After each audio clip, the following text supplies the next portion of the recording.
There are not that many games out there quite like Phasmophobia. Sure, there are plenty of horror games out there that let you co-op in them, like Dead Space 3 or Left 4 Dead, but I've never played a game quite like this.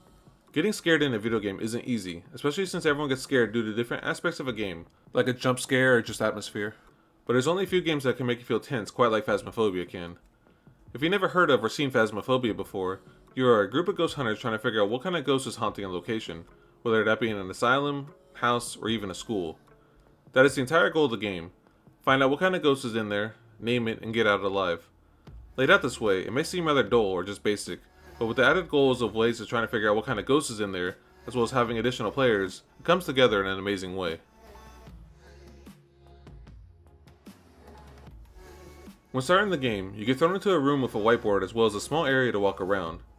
There isn't really much to do in this room, as it is currently just a gathering room for you and the other players, but you can look at pictures you've taken during previous adventures, or even attempt to throw a basketball around. Once you're on the main whiteboard screen, you choose the location of the ghost that is needed to discover, you pick the items that you would like to bring with you, as you never know what you'll be running into, and then ship off to the location. Now this is where you get a rather large assortment of gameplay goals, as well as a seemingly large assortment of stuff to do. After a while though, you end up doing the same few things to try to figure out what kind of ghost is in there. But anyways, you check the checklist of goals for getting extra money, grab your flashlight, key to the house, and then whatever you think you'll need to bring on your first attempt.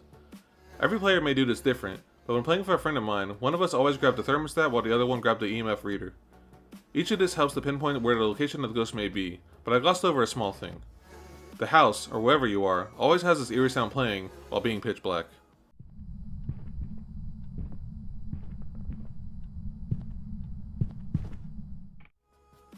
This, linked together with a very slow walking speed, will start to make the player feel on edge when exploring the place. Eventually, you'll find the Ouija board, or understand a thing called the spirit box. Both of these are ways to try and communicate with whatever is haunting the place, but parts of this are still slightly broken since it is an early access build of the game at the time of this recording. This game features proximity chat, as well as talking over a walkie-talkie. Feeling like you are alone but still hear the other player talking in the distance is a nice touch. This aspect of the game is one of my favorite things about it, and why I never use Discord when playing, especially since the ghost communicates back when you are talking.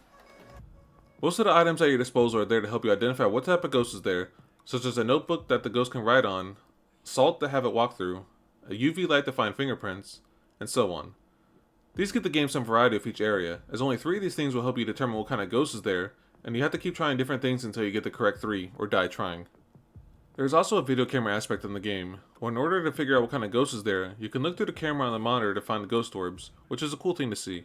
Reminds me of the Paranormal Activity movies in a way. While you're in the house trying to figure all this out, find the room and whatnot, you also have a sanity meter. As this goes down, you can get attacked, or rather hunted down by the ghost. This is when you need to try and hide until the time is up for the ghost attack, which can be determined when your flashlight stops flashing. Now this can go several different ways. The main goal is to hide, but it can go like this if you played several times.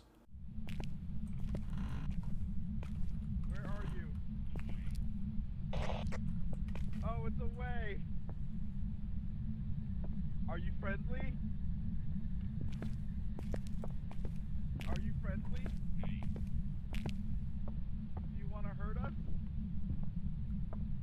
Do you want to hurt us? Oh, okay, cool.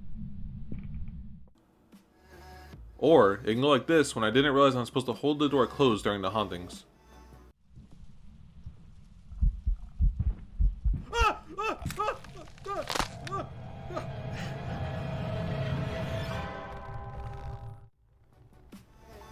Once you figured everything out regarding what kind of ghost is haunting the location, you enter it in your journal and then leave.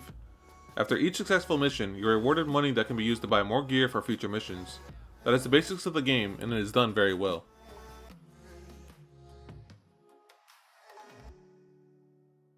But there is a slight downfall of jank. At least I think it's a downfall, I don't know.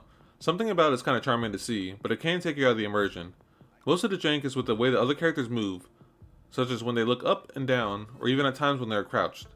It makes a rather mostly realistic looking environment bog down a little bit, but hey, it's kind of funny to look at still after hours of play. The other slight bit of jank is when placing objects in the environment or things moving unexpectedly. This part is mostly intentional, at least with the fact that a ghost can throw things around the room, but when placing things in the environment, it could just clip through things or not go where you're trying to place them. But again, this game is in early access, so I can't fault it too much for this.